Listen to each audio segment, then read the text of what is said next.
Hey guys, welcome to the Unfiltered Political Lens. We're going to jump right into it today on part 3, The Reckoning in the Shadows. So without further ado, let's get right into it. By the early 1970s, a long era of largely unchecked secrecy in American intelligence was beginning to fracture.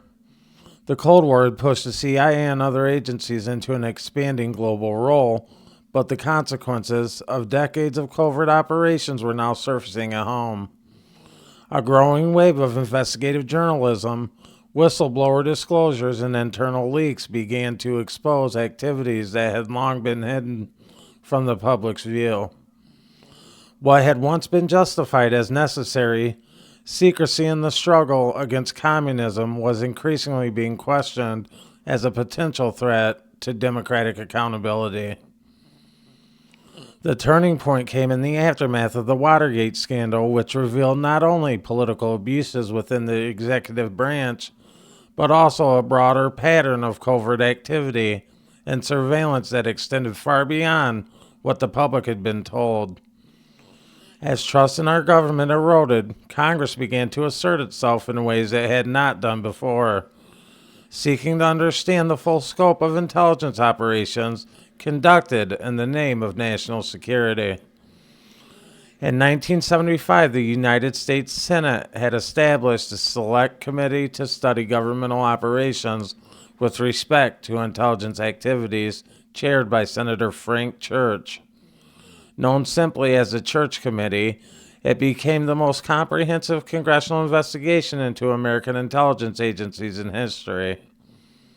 For the first time, the lawmakers systematically examined the CIA, the FBI, the NSA, and military intelligence programs, uncovering a vast record of covert actions, domestic surveillance, and controversial operations that were carried out over several decades. The committee's findings were both extensive and deeply unsettling. It revealed that intelligence agencies had engaged in surveillance of American citizens, including political activists, civil rights leaders, journalists, and anti-war organizers. The programs such as COINTELPRO, run by the FBI, had targeted domestic political groups deemed subversive and often using infiltration, disinformation, and psychological pressures to disrupt their activities. These revelations raised profound constitutional questions about the balance between national security and American civil liberties. The investigation also brought a renewed attention to assassination plots against foreign leaders. Declassified testimony had confirmed that during the 1960s, elements within the CIA had explored or supported plans targeting figures such as Fidel Castro of Cuba, Patrice Lumumba of the Congo, and Rafael Trujillo of the Dominican Republic. While not all these plots were fully executed, their existence had shocked the public and raised serious concerns about the limits of covert action in a democratic society. At the same time, the Church Committee had examined the broader structure of intelligence oversight, or the lack thereof. It found that much of the Cold War intelligence agencies had operated with a minimal congressional supervision and limited executive restraint. The secret programs were often authorized through narrow channels with little transparency, even within the government itself.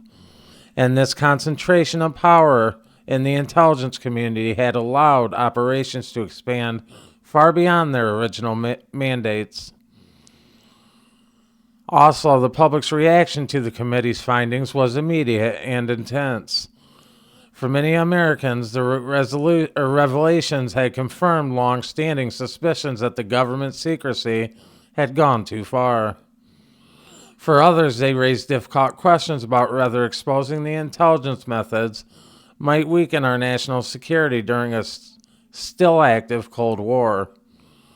The debate reflected a deeper tension at the heart of American democracy. and how to reconcile the need of secrecy and foreign intelligence with the principles of openness and accountability.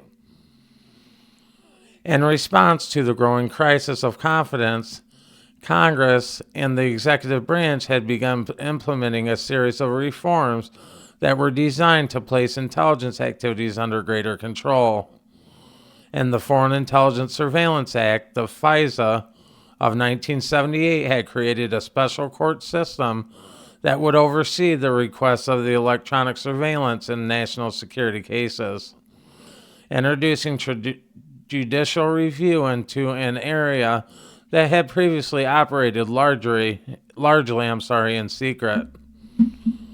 And additionally, reforms had strengthened congressional intelligence committees or communities and ensuring ongoing oversight of covert operations and the budgetary authority. Within the intelligence community itself, these changes had prompted a significant institutional reflection. The agencies were forced to reassess their operational boundaries, legal authorities, and internal procedures. And the CIA in particular had faced a period of restructuring as it sought to restore the public's trust while maintaining its global intelligence capabilities. Directors of Central Intelligence during this period had emphasized professionalism, analytical rigor, and an adherence to legal constraints as guiding principles for the future. Despite these reforms, however, the tensions between secrecy and accountability did not disappear.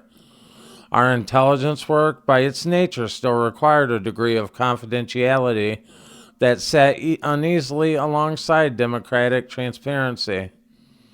The policymakers had continued to debate how much oversight was appropriate and whether too much exposure of intelligence methods might compromise the future operations. Now, these questions would remain unresolved, shaping intelligence policy for the decades to come.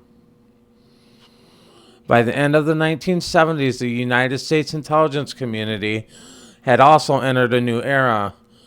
The unchecked expansion of the covert operations that had characterized the early Cold War had given way to more regulated systems shaped by the legal frameworks, congressional oversight, and public scrutiny. Yet the legacy of early decades remained deeply embedded in both institutional culture and international perception of American power. The Church Committee's work marked a turning point in the history of our intelligence, not only exposing past actions, but fundamentally defining the relationships between our secrecy and democracy. It had demonstrated that even in matters of national security, the limits of our government's power required constant examination and public accountability. In Part 4, we move into the modern intelligence era where technological revelations, global terrorism, and the end of the Cold War had reshaped the mission of American intelligence once again, forcing the agencies to adapt a world where threats are faster, more decentralized, and more difficult to find ever before. Until next time, I want to thank you for watching the Unfiltered Political Lens, and we'll see you in Part 4. Peace.